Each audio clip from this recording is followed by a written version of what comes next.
Y bueno, hoy vamos a hablar de cosas muy interesantes porque yo creo que a todos nos preocupa mucho el mundo digital. ¿Cómo empezamos esa crianza desde que el niño va a tener conocimiento, conciencia de que hay un montón de pantallas alrededor? Pues ellos no controlan el tiempo que pasan en redes, en los videojuegos. Mira, vamos a empezar a jugar a videojuegos todos juntos en familia y lo vamos a hacer media hora al día, por ejemplo. Porque claro, cuando dices vamos a suprimir pantallas, vamos a tirar todas las Smart TV que hay en las casas, vamos a tirar todas las consolas, todas las tablets, una sin razón, que en muchas ocasiones yo creo también que tiene tintes políticos y un poco populistas, ¿no? Pero es que hay un problema bastante gordo en el sentido de quitar las pantallas dentro del núcleo familiar, porque al final, ¿qué pasa con los adultos? Que trabajan y muchas veces trabajan con el móvil, trabajan con el ordenador, entonces los menores también en casa lo ven. Y el vacío tan tremendo que va a haber con las familias es dramático, ¿no? El sitio más seguro que hay para que los niños estén en internet es el colegio, sin duda alguna. Poner ciertos límites que muchas veces en la parte digital no se llegan a poner del todo. Por ejemplo, los gachapón, que no sé si te suena esa palabra. Yo no me voy a poner a discutir ahora las formulaciones que están haciendo los pediatras. Hay cosas que dices, no has estado en el aula nunca, o sea, no sabes lo que es un aula.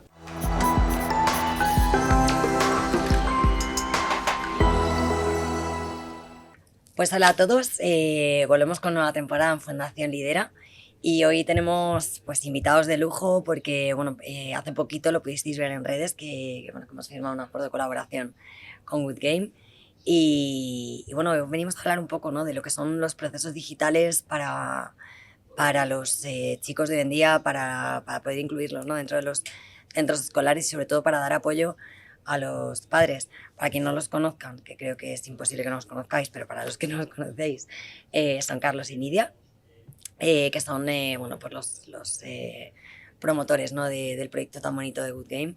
Y bueno, hoy vamos a hablar de cosas muy interesantes porque yo creo que a todos nos preocupa mucho el mundo digital y sobre todo el tema del mundo digital en nuestros menores, ¿no? Porque bueno, ahora antes de empezar estábamos hablando de cosas, ¿no?, que están ocurriendo a día de hoy, que antiguamente, bueno, pues no teníamos esta problemática, pero bueno, a día de hoy tanto las redes, ¿no?, como el mundo digital, bueno, pues nos ayuda en muchas cosas, pero también hace las suyas, ¿no?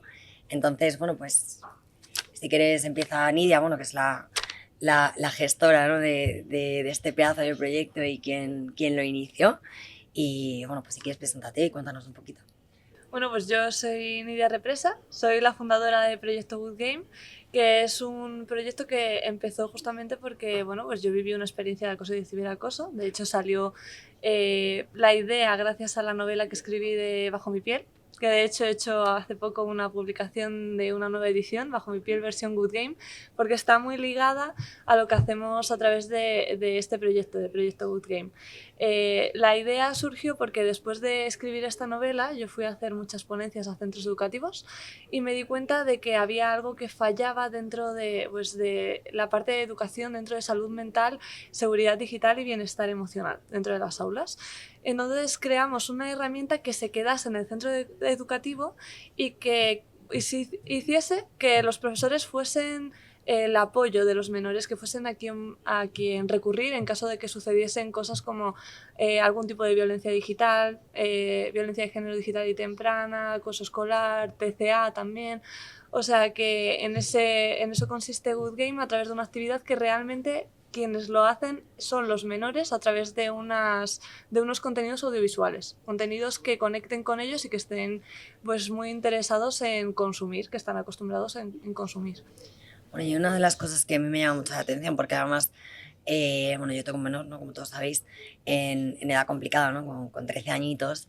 eh, y bueno, una de las cosas que igual no todo el mundo se pregunta es cómo podemos acceder a estas plataformas, porque muchas veces yo creo que las problemáticas, ¿no?, es yo puedo tener mucho contenido como padre, ¿no?, o puedo estar informado de cómo puedo hacer este tipo de gestiones o qué es lo que ahora mismo les preocupa, pero cómo llegamos a ellos. Pues estas plataformas, por ejemplo, la nuestra es pionera porque es verdad que hace unos años pues nada de esto existía. Sí que es cierto que había planes de acoso y de ciberacoso escolar para centros educativos, que eso es relativamente fácil ahora mismo conseguir. Hay muchos planes que se están haciendo para centros educativos, pero es verdad que una herramienta como tal que se quede en el centro educativo a través de actividades lúdicas, interactivas, que conecten con ellos, es muy difícil encontrar. Pero es verdad que, por ejemplo, con la nuestra es tan fácil como ponerse en contacto. Es verdad que nosotros trabajamos con centros educativos, pero también una manera bastante que nosotros hacemos es a través de los ayuntamientos. A través de ayuntamientos o a través de Fundaecon privados y concertados, pues ellos nos contratan con esas herramientas y llegamos al centro educativo. Y muchas veces también a través de los AMPAs, porque es lo que dices tú, los padres, las familias, también en este sentido pues necesitan estas herramientas. Entonces, nosotros a través de Escuela de Familias y a través de las AMPAs también podemos llegar a los centros educativos para dar esta formación y que se tengan estas herramientas. ¿Y cómo podemos detectar desde vuestra plataforma, ¿no?, los casos de ciberacoso o el mal uso, en este caso, bueno, pues de algún vídeo que ahora mismo estos que se viralizan y los chicos, bueno, pues hacen un consumo excesivo de vídeos de este tipo, ¿no? Porque yo hace poquito vi que había como una especie de reel, ¿no?, que era como la dieta de las princesas o algo así. Y yo no había escuchado sobre ello, pero claro, cuando lo vi dije, no puedo creer que esto esté, y claro, y además que los consumidores son menores. Sí. Sí.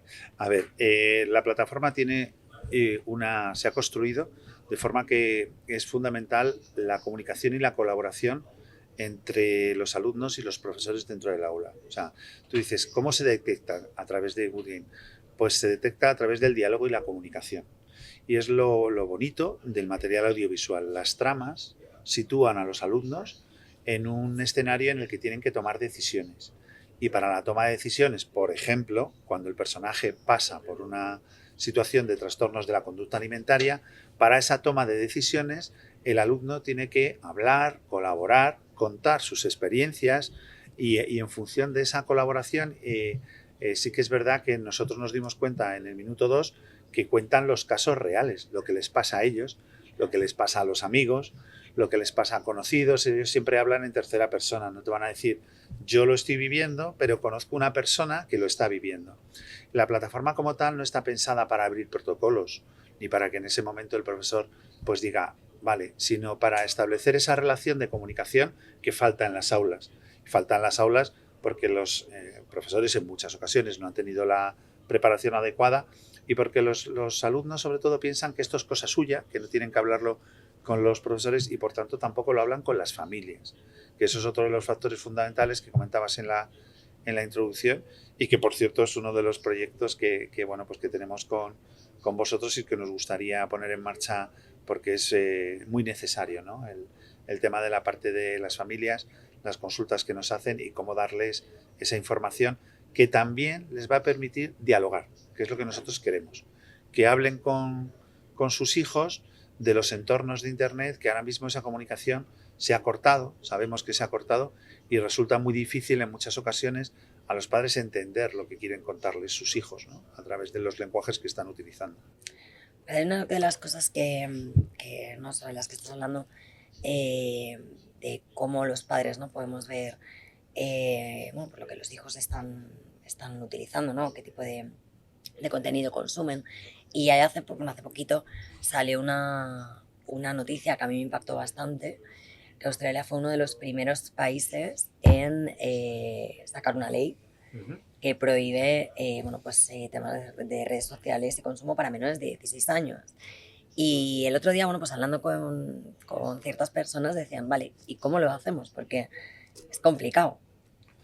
Es complicado. Mira, ayer estuvo en España, el Congreso de los Diputados estuvo debatiendo la aprobación de lo que va a ser una ley orgánica de protección integral del menor en entornos digitales, ¿no?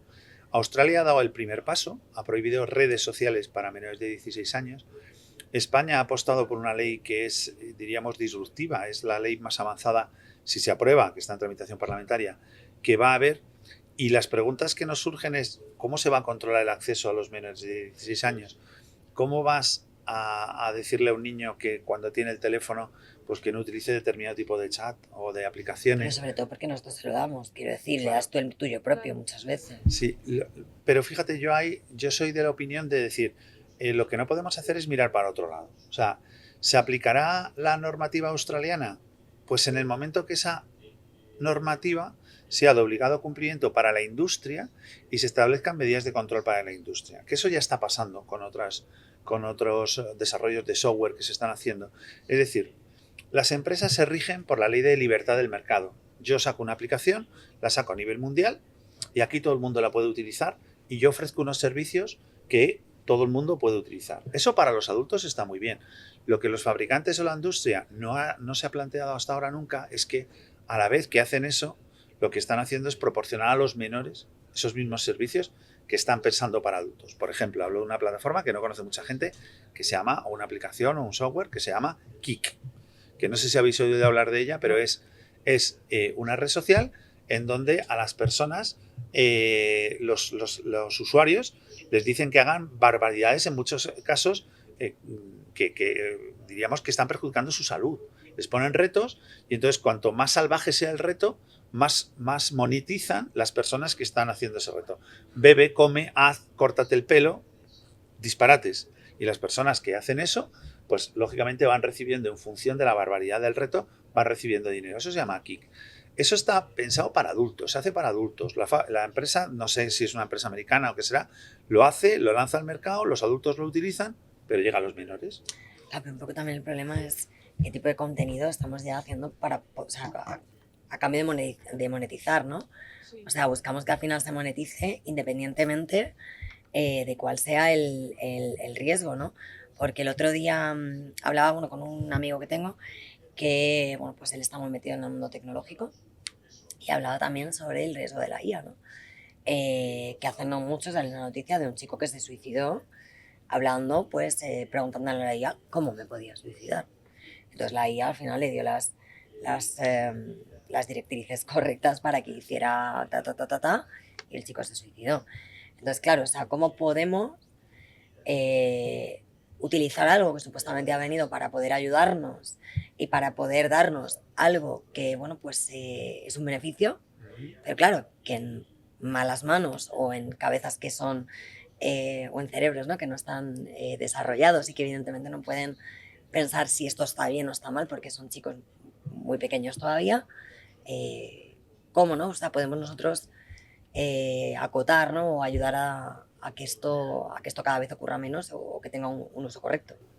Nosotros creemos que la clave al final es la educación y poner ciertos límites que muchas veces en la parte digital no se llegan a poner del todo. Por ejemplo, en los videojuegos. Los videojuegos es un tema que también tocamos, lo toca de hecho Ainhoa Represa, que es la otra fundadora de Proyecto Good Game, y en él habla, por ejemplo, de los gachapón, que no sé si te suena esa palabra. Pues los gachapón es una técnica que se utiliza dentro de los videojuegos para mantener, para enganchar y para conseguir dinero, lo que estamos diciendo. ¿Qué sucede? Que estos métodos de enganche a través del dinero lo que hacen es incentivar el aumento del tiempo en el que se está jugando. Esto un poco para que lo entendamos, porque yo he visto a mi hijo hacer eso, por ejemplo, en Minecraft y cosas de estas, ¿no? Que tú vas consiguiendo pasar de pantalla, entonces te doy 5 gemas y esas 5 gemas las puedes cambiar por no sé qué, ¿no? Un poco eso. Sí, el gachapón es una técnica donde, digamos, es una ruleta, ¿vale? Entonces tú necesitas conseguir unos ítems. Por ejemplo, necesitas una espada, ¿vale?, dentro del videojuego. Entonces, una espada o una bomba o lo que sea. Entonces, tú vas a este sistema y entonces, a través de la ruleta, ves si puedes conseguir la espada, que es lo que necesitas. Pero claro, es una ruleta. Esto es suerte. Entonces, si no la consigues y tú sí o sí necesitas la espada, ¿qué haces? Comprarlo. Claro, vas a comprarlo o lo intentas otra vez, que es más dinero. Entonces ahí empiezas a consumir y estás muchísimo tiempo. Este es uno de los factores que también hace que la adicción a videojuegos aumente, porque imagínate la cantidad de tiempo, ya no que estás jugando, sino que estás intentando conseguir el armamento necesario para poder pasarte. A ver, a mí esto me recuerda un poco a las tragaperras. Sí, es que son parecidos. Sí, realmente estos sistemas. Hay equipos de psicólogos y profesionales trabajando para las empresas que crean este tipo de juegos y precisamente lo que buscan es utilizar ese tipo de técnicas, ¿no? Luego yo creo que hay una serie de líneas rojas que no se deben pasar y que se están pasando. Antes hablabas de la inteligencia artificial o de los agentes de inteligencia artificial o de las apps de agentes de inteligencia artificial que ha salido un suicidio cuando sale una cosa en la tele ha habido muchos más. No, Siempre por pasa lo supuesto. mismo, ¿no? Es lo que pasó en Almendralejo. Esas chicas fueron las primeras que salieron en la tele, llevábamos un año ya con problemas de deepfakes, ¿no? Línea roja.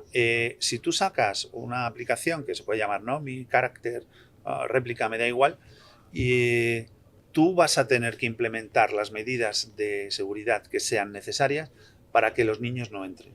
Bien, tenemos que darle la vuelta. Esto lo tenemos que volcar. No puede ser que estas empresas y las de videojuegos digan, no, hay un código PEGI, consulto el código PEGI y en inteligencia artificial, no, yo ya le pregunto si tiene 18 años. Eso se tiene que terminar. ¿Por qué? Porque a un niño de 9 y 10 años que lo va a utilizar esa aplicación de compañía, lógicamente su nivel de madurez mental no está preparado para hablar con una inteligencia artificial que además le va a llevar donde el niño quiere. Es que eso es lo grave. Las inteligencias artificiales no son inteligentes. O sea, al final, el tratamiento de datos que hacen es que si tú en un momento determinado pues tienes un problema de salud mental, lo va a incrementar. Te va a ayudar en un momento determinado con los controles, pues puede hacer un giro de la conversación. Pero en el caso de Estados Unidos, le enseñaba cómo hacer mejor el nudo, que luego utilizó para quitarse la vida. Si un niño tiene depresión, no tiene buena relación con los amigos, siente que está observado, que le están humillando, tiene cualquier tipo de necesidad de ayuda psicológica o de salud mental, desde luego la inteligencia artificial no es lo más adecuado, ¿no? Y además, es lo que decía yo, si tú no estableces controles que además sean obligatorios, la empresa, la industria va a decir, bueno, a mí mientras me dejen, esto es facturación. Y al final es el modelo de negocio. Bueno, pues ahí lo que ha hecho Australia es decir, vamos a cambiar el modelo. Y lo que está diciendo la nueva ley orgánica española y el grupo que ha trabajado en ello, tenemos que cambiar el modelo. Y si en el ámbito de inteligencia artificial, en el ámbito de los videojuegos, o aunque sean las redes sociales como Instagram o como TikTok, que ahora el gobierno y el PP, todo el mundo se va a meter en TikTok, si eso hay que hacerlo, pues habrá que hacerlo.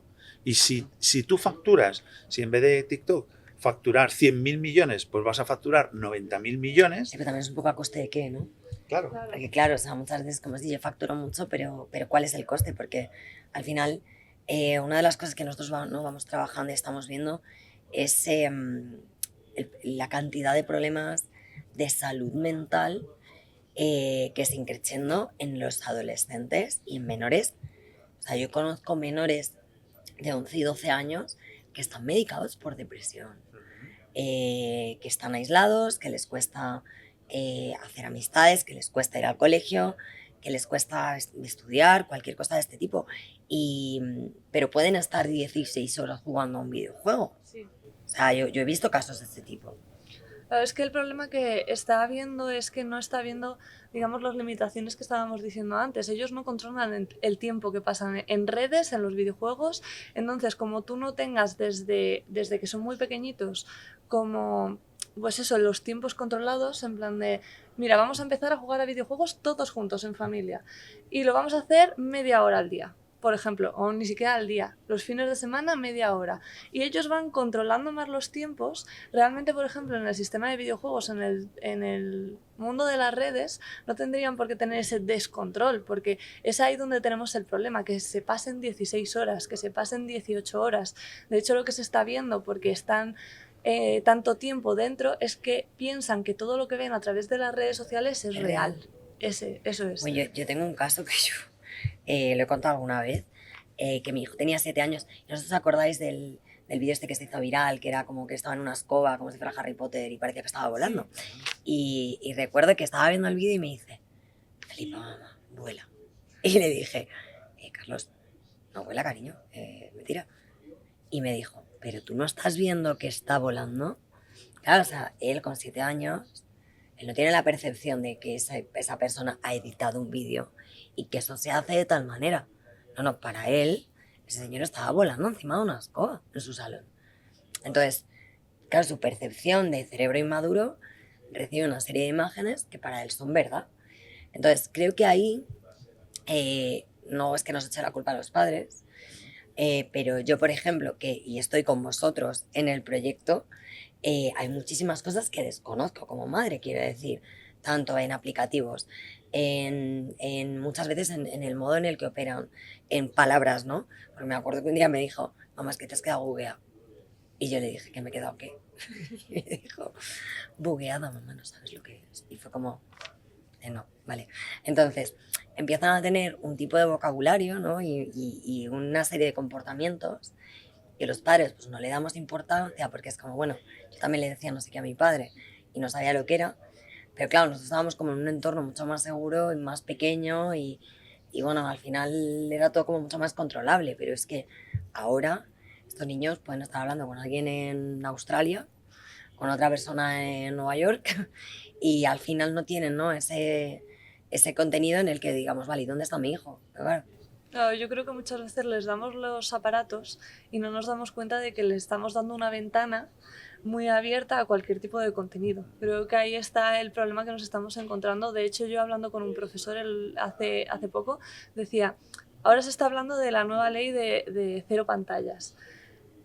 Pues aquí este profesor decía, el problema que veo es que nos van a quitar las pantallas de los centros educativos y aquí está todo controlado.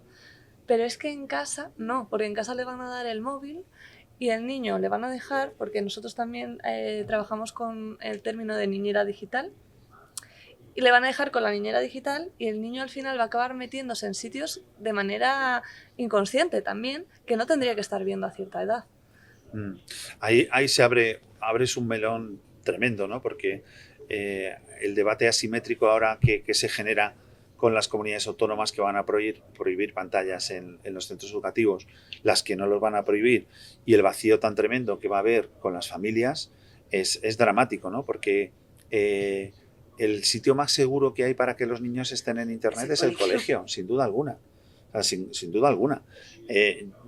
Yo no me voy a poner a discutir ahora las formulaciones que están haciendo los pediatras, porque sí que es verdad que hay cosas que dice que tienen mucho sentido y hay cosas que dices, no has estado en el aula nunca, o sea, no sabes lo que es un aula, pero ahí estamos entrando en un territorio muy complicado porque estamos prohibiendo pantallas, estamos retirando pantallas justo cuando está llamando a la puerta con una fuerza abrumadora la inteligencia artificial. Claro, es que esto es lo que yo te decía.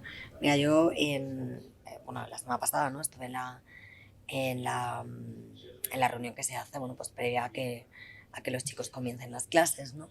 Y bueno, había una madre que dijo, no, es que claro, es que yo quiero que me pase todo en papel, porque yo quiero que tal. Y luego yo pensaba, digo, ya, pero claro, o sea, luego llega mi hijo cuando tenga 18 años y le dices, vale, prepárame un trabajo y me haces un PowerPoint y me metes no sé qué y cómo lo va a hacer si le estamos quitando las pantallas, pero luego te lo voy a exigir, ¿no? Entonces, creo que hay un poco de irracionalidad entre lo que se nos está pidiendo por una parte y lo que no queremos por la otra. Entonces, creo que aquí debería haber, yo creo que las pantallas no deberían estar en casa, deberían estar en los centros para poder ayudarles y darles una herramienta que luego les sea útil en su día a día a la hora de trabajar, a la hora de estudiar y que yo además, o sea, yo soy súper fan del papel, como podéis ver, creo que deberían seguir un método mixto en el cual puedan coger un boli y seguir escribiendo, pero evidentemente es que luego en el mundo laboral hay poco papel. O sea, nos vamos directamente a que todo se pasa por correo, a que todo se pasa en un entorno digital. Entonces, claro, o sea, ¿qué estamos haciendo? Claro, es que hay un problema bastante gordo en el sentido de quitar las pantallas dentro del núcleo familiar, porque al final, ¿qué pasa con los adultos? Que trabajan y muchas veces trabajan con el móvil, trabajan con el ordenador, entonces los menores también en casa lo ven. O sea, por mucho que... Es muy difícil encontrar el equilibrio porque por mucho que digas, vale, pues donde hay que tener cero pantallas es en casa, pero en los centros educativos tenemos uno mixto. Claro, pero es que es cero pantallas en casa cuando nosotros lo vamos a estar utilizando como adultos. Entonces ellos van a querer. Entonces encontrar el equilibrio yo creo que es lo más complicado dentro del núcleo familiar y dentro del núcleo Sí, educativo. pero yo creo que una de las cosas es si nosotros les damos a ellos un entorno en el cual, somos capaces de hacerle ver que es una herramienta de trabajo y yo en mi casa estoy utilizándolo como una herramienta de trabajo, al final la conceptualización para ellos es yo lo utilizo en mi centro escolar para trabajar y mi padre lo sigue utilizando para trabajar. Claro, el problema está en que ellos fuera de estos entornos no lo utilizan para trabajar, lo utilizan para llenar mi cabeza, utilizar esos espacios en los que no tengo nada que hacer y me aburro. Y como últimamente no tenemos esa capacidad de aburrirnos, pero ni siquiera nosotros, pues tenemos que estar llenando todo el tiempo con esos momentos, ¿no? De, venga, pues me pongo, y además yo muchas veces, yo no sé si a vosotros os pasa, me incluyo, scroll. Y digo, pero llevo media hora yo aquí viendo cosas que son absurdas. Porque empecé viendo una cosa que era interesante, pero sin querer. Estoy viendo ahora mismo cómo se hace una receta de un brownie. Digo, ¿cómo llego yo aquí? Y muchas veces no me doy cuenta y llevo media hora. Sí, Sí, ese es el problema del scroll. sí, a ver, yo creo que estamos sacando temas muy interesantes y nos estamos retrotrayendo a lo que es la crianza, ¿no? De ahora los niños, ahora pues los que son los bebés que hay ahora que acaban de nacer, se van a encontrar en un entorno completamente digitalizado ya con inteligencia artificial y quizá la reflexión es cómo empezamos esa crianza desde que el niño va a tener conocimiento, conciencia de que hay un montón de pantallas alrededor. Porque claro, cuando dices vamos a suprimir pantallas, vamos a tirar todas las Smart TV que hay en las casas, vamos a tirar todas las consolas, todas las tablets, vamos a tirar, o sea, ¿qué es esto de prohibirla en los centros educativos y en casa va a seguir todo, ¿no? Esto es un poco una sinrazón, que en muchas ocasiones yo creo también que tiene tintes políticos y un poco populistas, ¿no? De decir, oye, es que ahora los pediatras. Este es el famoso debate que yo he oído muchas veces de los pediatras con el chupete y el biberón. No sé si lo habéis visto alguna vez, Sí, sí. que cuando llegan los niños de 3 años al colegio van a que les enseñen profesoras. Son graduadas, son licenciadas, son titulados, que van allí a enseñar a los niños. No van a quitarle el chupete y el biberón. Y entonces este debate es muy famoso. La profesora tiene que enseñarles a masticar, a deglutir, a hablar, tiene que enseñarles a hablar. Y resulta que muchas familias que llegan y dicen, es que me ha dicho el pediatra que no pasa nada porque le siga dando biberón. Y claro, el profesor o la profesora le dice, pues dígale al pediatra que no se meta en mis temas. Él a lo suyo que y no yo a me lo meto yo mío. en lo suyo. Y yo a lo mío. Yo estoy aquí para lo que estoy, ¿no? Y entonces sí que es verdad que ese debate, cuando hay muchos puntos de fricción en muchas ocasiones entre los pediatras y los profesores. Pero los profesores al final es lo que dicen, es que nosotros somos profesores, no somos niñeras, no somos cuidadores. O sea, estamos aquí para lo que estamos. Y somos profesionales y merecemos el mismo respeto que parece que tienen los pediatras porque son Pero mira, ahora médicos, que ¿no? hablas de esto, para mí es súper importante porque volvemos otra vez a lo mismo, ¿no? El sistema educativo que tenemos ahora mismo. El sistema educativo que tenemos ahora mismo no hace nada por formar a personas eh, con, con, con verdaderos valores para poder salir luego al mercado laboral. O sea, que tenga realmente integrado parcelas que luego vayan a poner a ser productivas, ¿no? En su vida adulta. Pues yo qué sé, como hablamos siempre, ¿no? Economía familiar, o sea, una cosa básica.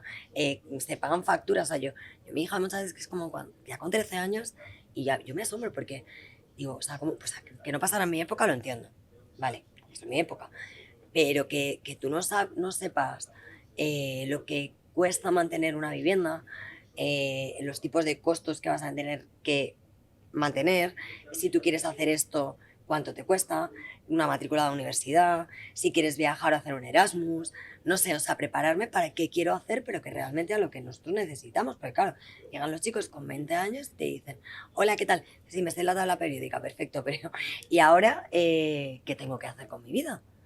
Porque no tengo ni idea. Pues yo creo eso, que eso en nuestra generación ya pasaba mucho.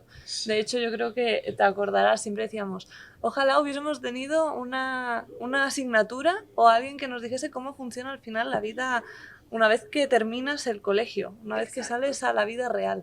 Porque es verdad que tú luego sientes esas carencias e intentas llegar, pero realmente te cuesta mucho. O sea, al final necesitas ayuda porque si no, no sabes gestionarlo. Yo creo que ese tipo de asignaturas sí que es cierto que son muy necesarias y que todavía hay muchos centros educativos o en el sistema educativo todavía es algo que cuesta. Igual que cuesta meter ciudadanía digital, por ejemplo, sí, todavía cuesta mucho muchísimo. hacer ver que el mundo digital también es un mundo para ellos, como el Pero mundo es real. que, o sea, y perdona, es que yo muchas veces, pues que, ¿por qué no sea SAP? ¿Por qué no sea ContaPlus? ¿Por qué no se dan aquellos programas que son básicos para luego entrar a cualquier sitio, para cualquier cosita, o sea, pero o sea, programas que realmente fueran útiles y que son utilizados por las grandes empresas y que es el sistema de gestión.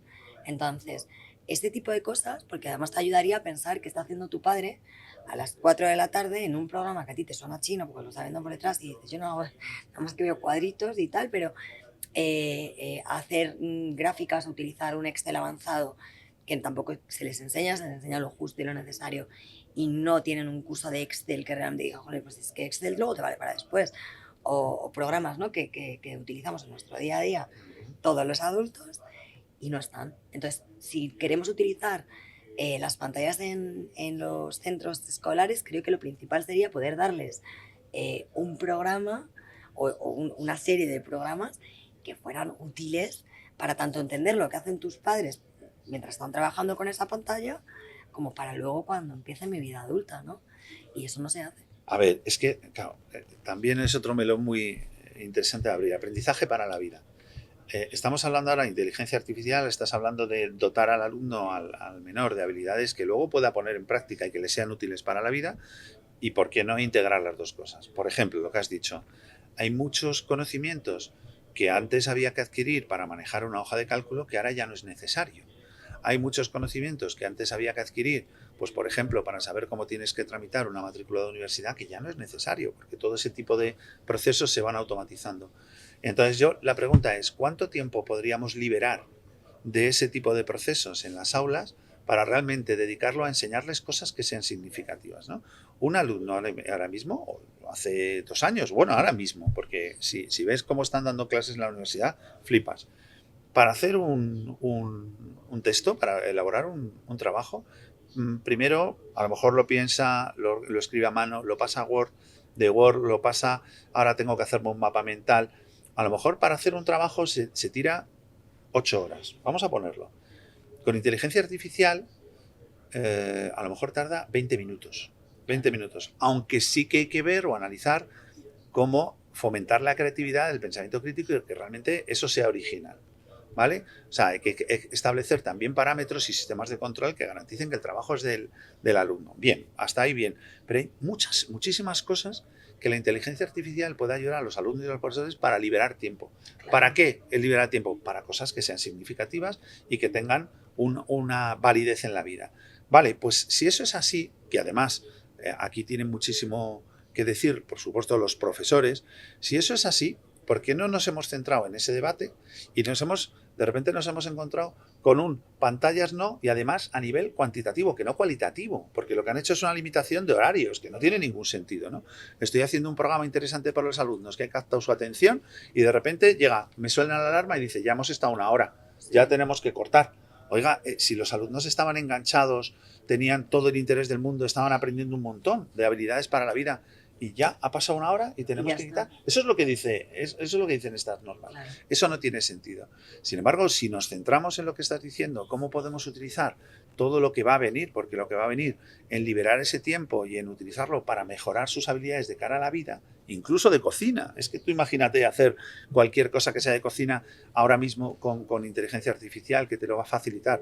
Pues seguramente estaríamos en otro debate o estaríamos en otro momento en el que no estamos ahora. Antiguamente para poner unas claras de huevo a punto de nieve tenías que, perdón por la expresión, jorobar una docena de huevos. Porque hasta que aquello salía, claro, toda la inteligencia artificial y dices, ¿cómo lo puedo hacer bien? Y te dice cómo hacerlo correcto. Es desde el uso correcto. Pero al final yo creo que la idea, ¿no? de esto es conseguir que esos alumnos piensen por sí solos y a partir de ahí enganchen la inteligencia artificial o el resto de apps o de programas para enriquecer o para dar más magnitud a ese pensamiento. Perfecto. Pero obviamente no le estamos enseñando a eso, le estamos diciendo, mira, tienes que hacer una raíz cuadrada, no tienes ni idea, venga, pues cógete la inteligencia artificial y que lo haga por ti. Eso no es.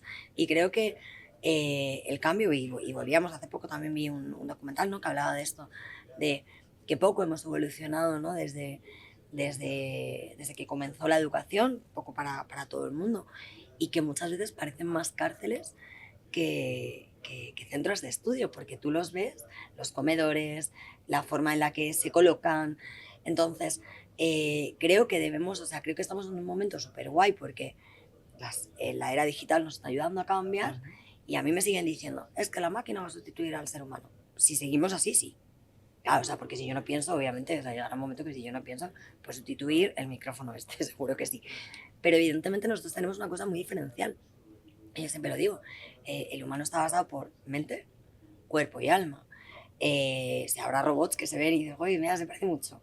puede sustituir incluso a un cerebro matemático que, bueno, lo hará incluso mejor que yo.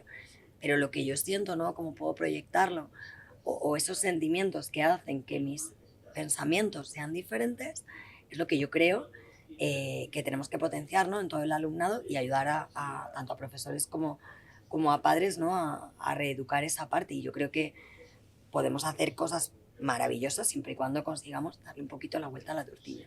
Sí, además eso me recuerda a un alumno en uno de los talleres que hicimos, que justamente con la comparativa de la cárcel que has hecho, me ha recordado a él porque él, claro, decía, es que me aburro en clase, es que no me interesa nada de lo que dicen porque él tiene ya otra manera de pensar, él tiene otra manera de construir las cosas. Entonces, claro, yo lo que veía cuando estábamos hablando de este alumno es que él ya tenía todas las necesidades, pues las estaban cumpliendo a través del videojuego y de la comunidad que había creado dentro de su casa, dentro de su habitación.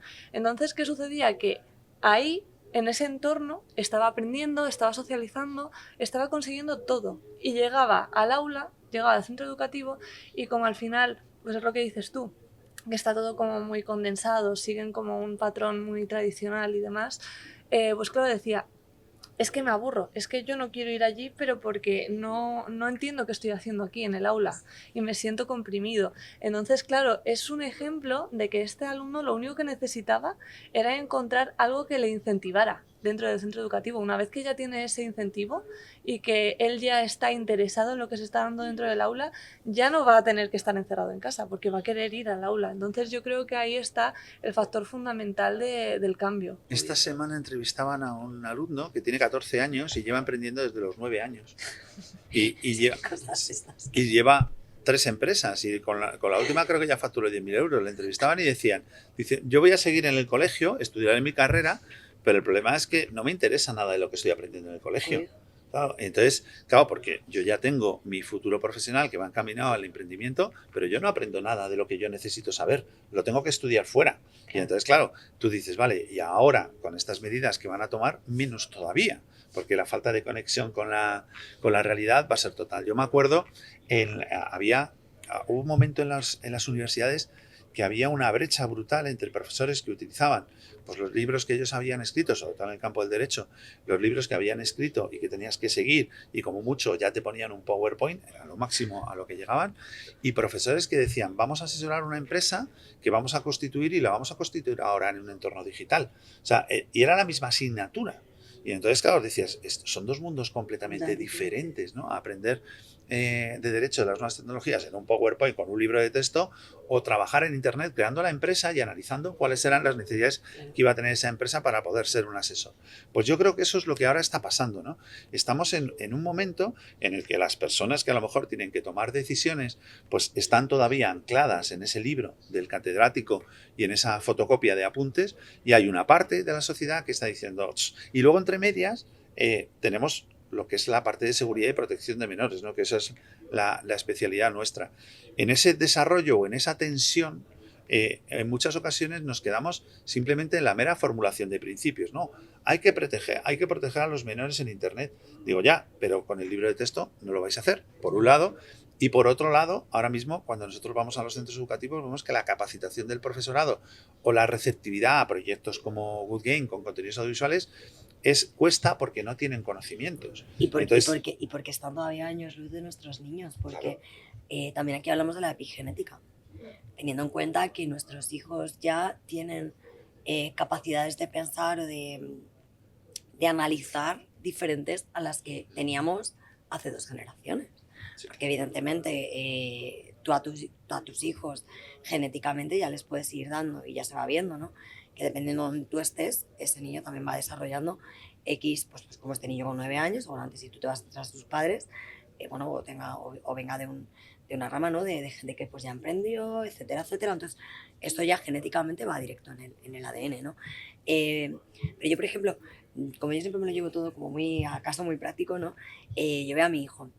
Mi hijo es es bastante mal estudiante, pero porque se aburre, entonces no le interesa nada, pero el tío es capaz de, con sus videojuegos, que además todos los que le gustan son como videojuegos como de construir ciudades y no sé qué, y todos llevan siempre como a la Edad Media y tal, y yo le decía, jolines, qué pena que en tu colegio o en cualquier colegio, ¿no? O sea, porque mi hijo sería un fantástico desarrollador tanto de pues, apps o incluso podría hacerte unos modelos pues, de edificaciones, o sea, unas cosas brutales. Eso es lo que estaba viendo. Pero nadie se ha sentado con él y le ha dicho, esto es lo tuyo.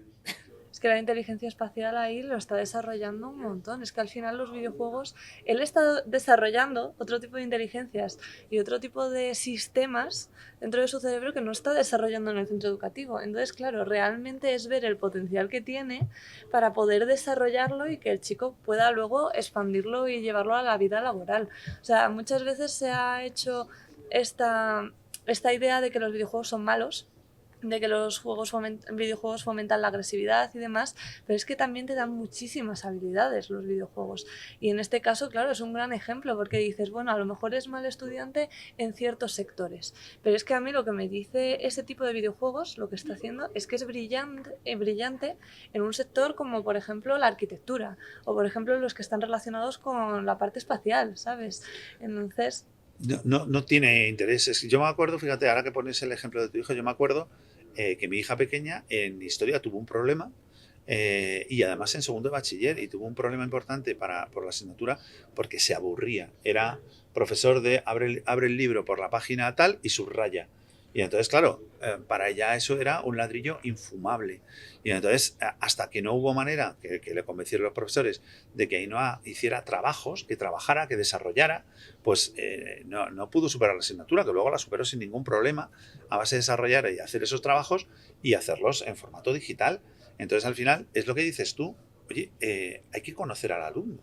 O sea, tienes que conocer cuáles son sus intereses, cuáles son sus habilidades y cómo potenciar esas habilidades e intereses para que adquiera los conocimientos que son curriculares. De acuerdo, muy bien, hay un currículo que hay que cumplir, ahora lo tenemos por competencias, muy bien, pero tú tendrás que saber si ese alumno con el libro es imposible, pues tendrás que darle otras alternativas que a día de hoy existen. Sara, Ahora, es que ¿sabes qué ocurre? Que de historia sabe un montón, por ejemplo, sí, sabe bueno, una barbaridad, apasiona pero la lo ha historia. aprendido a través de videojuegos y de libros. Pero ¿sabes de lo que novelas. ocurre? Por ejemplo, hay escuelas, por ejemplo, como la que va mi hijo, que es un centro, donde todo esto lo potencian de diferente manera, ¿no? Te ayudan a que tú puedas evaluar cuáles son tus capacitaciones de otra manera y se te desarrolla de otra manera y se te pone en un grupo en el que está más de acuerdo contigo.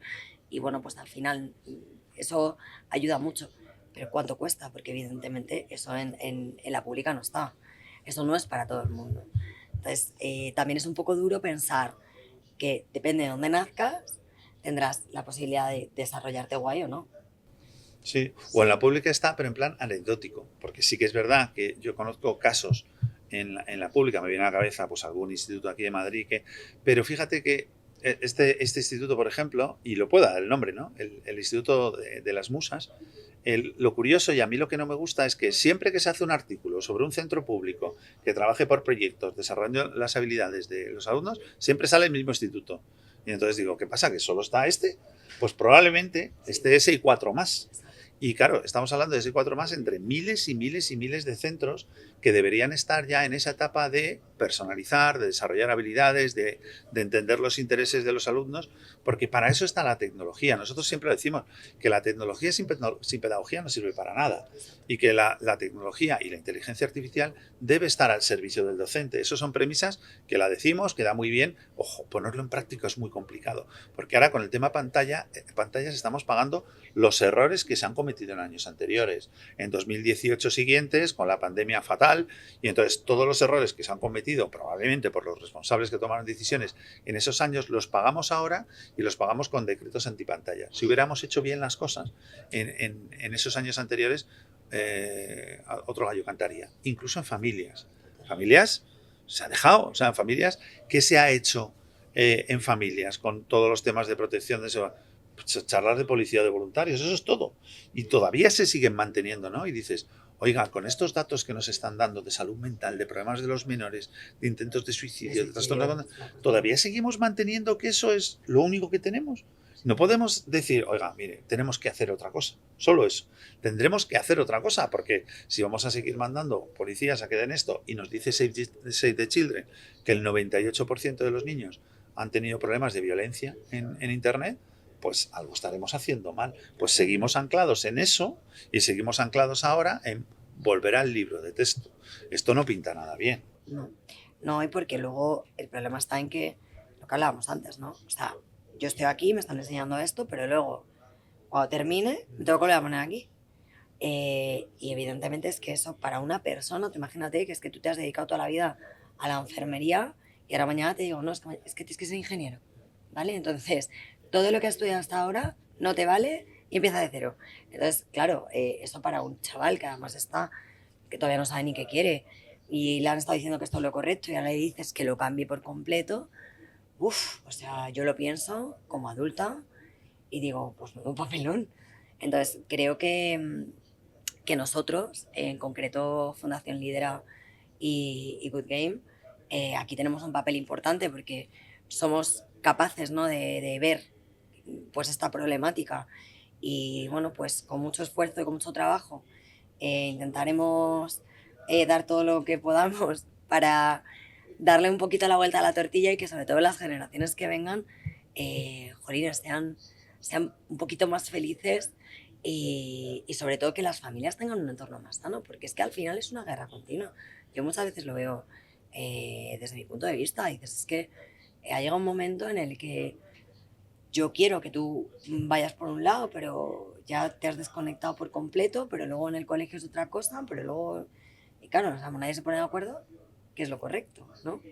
A mí me gustaría, por ir terminando también, contar una experiencia que vivimos la semana pasada, Nidia y yo, y que yo creo que es un poco ilustrativa, ¿no?, de lo que puede pasar o las capacidades que nos puede dar el entorno en el que estamos. Estaba preparando ¿Cuándo dimos la formación la semana pasada en el colegio, en el Berís? Jueves. Bueno, pues yo el miércoles estaba preparando la formación y me llegó un informe de un proyecto que se llama Mimic, que está desarrollándose en una universidad de Bruselas, y me llegó un proyecto muy interesante en inglés, 60 folios en inglés, y teníamos la formación al día siguiente. En cuanto empecé con la traducción me di cuenta que era muy interesante porque tenía un punto de vista distinto y lo que habían hecho era hacer un seguimiento de 1000 adolescentes durante un año. Intereses, gustos, redes sociales que consumen los usuarios, los influencers. O sea, se habían centrado en los alumnos, se habían centrado en los adolescentes y los resultados son cuanto menos diferentes, originales, y llamaron poderosamente la atención porque dije, estos señores están acertando, ¿no?, con lo que están diciendo. Y quería decir dos cosas. Primero, las conclusiones, y lo dicen muy claro, no debemos hablar ya de protección de menores en Internet, debemos hablar de empoderar a los menores en Internet, que es muy distinto, que eso no se ha hecho, y tenemos que hacerlo. Eso es la primera conclusión. Y la segunda conclusión, que además lo dije, decía yo, ostras, ¿cómo yo mañana puedo utilizar este informe para la formación de mañana? No tengo tiempo, son las 8 de la noche, estoy en mi casa.